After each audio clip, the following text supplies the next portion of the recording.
vous remercier pour votre présence, pour l'intérêt que vous portez à cette question cruciale qui concerne la vie et le devenir, non seulement de l'Église, des assemblées de Dieu, de Cocody, mais de l'Église dans tout son ensemble, et aussi qui concerne le droit de propriété. Merci pour votre présence. Ce que nous appelons maintenant l'affaire Cissé Bakongo est à sa deuxième épisode. L'année dernière, à la même époque, c'est-à-dire dans le mois de novembre et dans le mois de décembre, nous avons eu à nous rencontrer ici autour de la même question.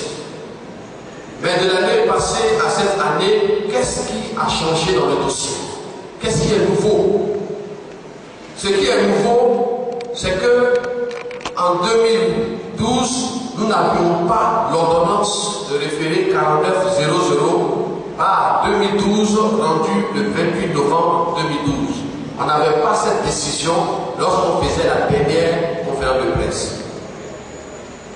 Ce qui a changé donc, c'est aujourd'hui nous avons cette décision avec nous.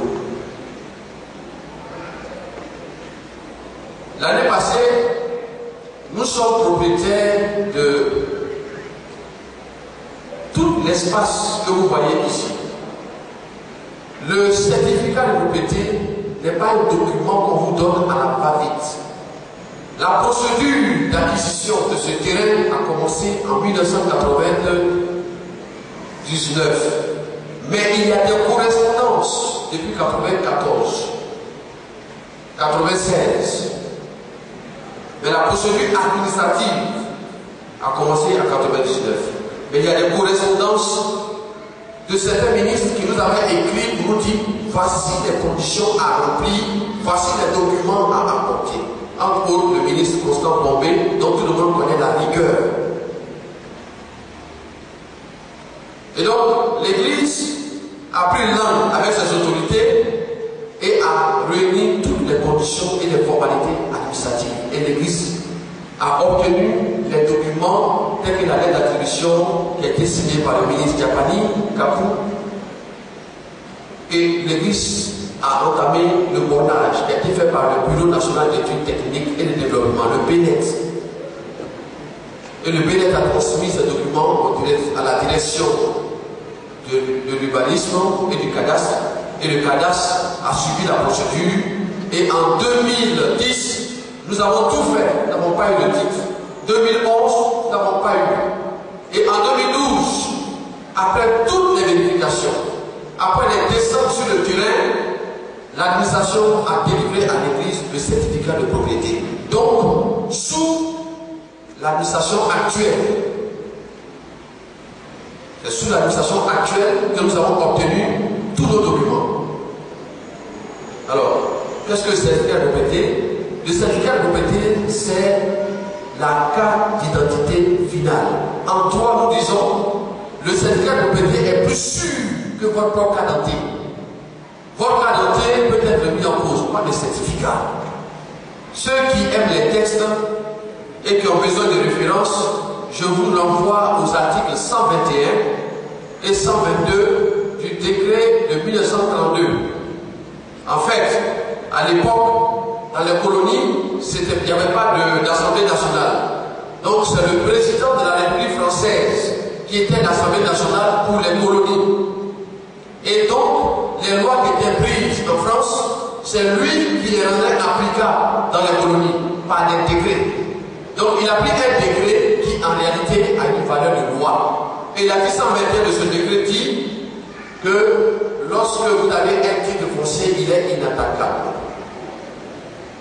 L'article 122 dit, si quelqu'un un jour, par extraordinaire, arrive à démontrer que c'était pour lui, il ne peut avoir que des dommages et intérêts. Ça a été l'argent. Et c'est l'État qui paye. Parce que c'est l'État qui t'a donné. Donc dans tous les cas, on n'a pas pour interlocuteur un voisin. On n'a pas parlé à un voisin. Dans tous les cas, parce qu'il y a des gens qui donnent des réflexions qui n'ont pas lieu d'être. Je leur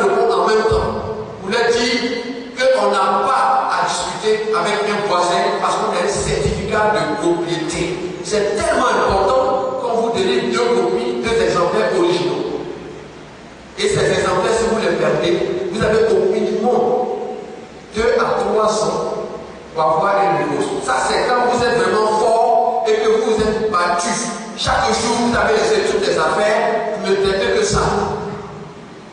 C'est à cause des vérifications, parce que c'est un titre qui est trop sérieux. Parce que sans le certificat de propriété, il n'y a pas de banque. Les banques ne peuvent pas faire le crédit. Le crédit repose sur la propriété immobilière. Et la propriété immobilière repose sur la sécurité absolue du certificat de propriété. Toutes les autres, que vous connaissez, les autres garanties ne valent rien. Il y a une seule garantie en droit, la garantie immobilière. Toutes les autres, on les donne parce que tu n'as pas ça. C'est tout. Donc si on fait tomber ce document, on fait tomber l'économie. C'est très important. C'est pourquoi les investisseurs français qui sont en Côte d'Ivoire sont allés voir la Cour de cassation française pour qu'une délégation vienne ici à Abidjan former nos magistrats qui avaient commencé à faire des actes vis-à-vis des certificats qui étaient inacceptables. Et ils sont venus leur parler et leur faire une formation. Ce que je dis est important et vous pouvez le vérifier. Alors, nous avons dans ce document que nous avons grandi au monde entier. Ça n'a pas empêché l'agression de ce terrain. Ce qu'on nous reproche aujourd'hui, ce n'est pas que nous aurions empiété ou ceci. Il vient carrément dire que le terrain que nous avons eu est son terrain. Ce n'est pas possible. Il produit un arrêté de 1969 qui lui fait 37 hectares.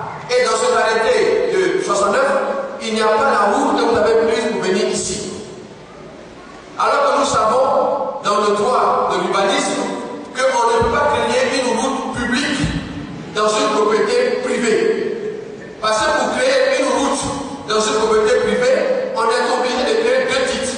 Un titre à gauche de la route, un titre à droite de la route. Donc tu ne peux pas être propriétaire de la gauche et de la droite. Sinon, la route devient ta propriété.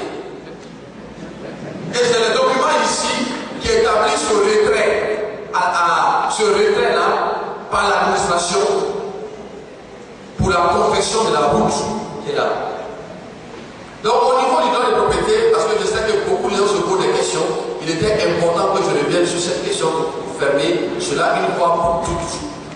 Pour en venir à l'actualité, qu'est-ce qui se passe aujourd'hui? Quand le ministre Bakongo a eu à poser des actes inacceptables et inadmissibles qu'il a eu à poser, nous avons saisi un juge qui s'appelle le juge des référés. Le juge des référés ne statue pas sur le fond. Il regarde l'apparence des choses et puis il dit des mesures urgentes à prendre. Nous sommes allés lui dire, nous sommes en émoi parce que notre terrain, notre propriété est en danger. Parce que notre culte est rendu impossible. Parce que notre dévotion, notre liberté religieuse est entamée.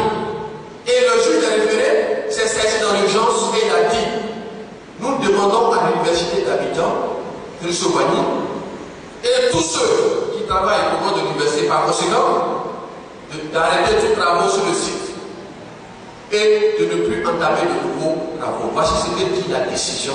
Et cette décision, c'est l'ordonnance 4900 par 2012 qui a été rendue le 28 novembre 2012 par le tribunal de première instance d'Abidjan Plateau. Voici le verdict de la justice. Et après une telle décision, qu'est-ce qu'on doit faire? Nous devons faire ce qu'on appelle l'exécution de la décision. Le premier acte d'exécution d'une décision, c'est de porter cette décision à la connaissance des gens qui sont partis avec vous dans l'instance. Alors nous avons pris, sous le ministère du chef de justice, nous avons signifié cette décision à l'université de Souvani. Nous avons signifié cette décision au ministère de l'enseignement supérieur. Nous avons signifié cette décision à l'État de Côte d'Ivoire. Parce que pour la petite histoire, pendant que les gens au procès, l'État est entré dans le procès. L'État est venu dans le procès. Pour dire qu'il y a un mois dit, et nous avons donné le temps, il a retardé le procès de près d'une semaine, environ 2 semaines, 10 jours. 10 jours. Et nous avons eu des débats très chauds. Nous avons dit à l'État une chose très simple. Il y avait que l'État à réprimer. Nous avons dit, ce document qu'on a là, c'est le pasteur Guadon qui a fabriqué, ou Ou bien c'est l'Assemblée de Dieu qui a fabriqué ça. C'est l'État qui nous a donné. Et la loi de l'État dit c'est irrévocable. Alors, si toi, tu continues à nous fatiguer, on va poursuivre. Et M. Bakongo, on se de poursuivre. Et toi, État de Côte d'Ivoire, tu donnes des papiers aux gens et tu n'es pas capable de défendre ces gens qui ont des problèmes. Et tu viens à l'essence, tu veux nous parler de quoi tu veux parler. De quoi tu veux parler. Et c'est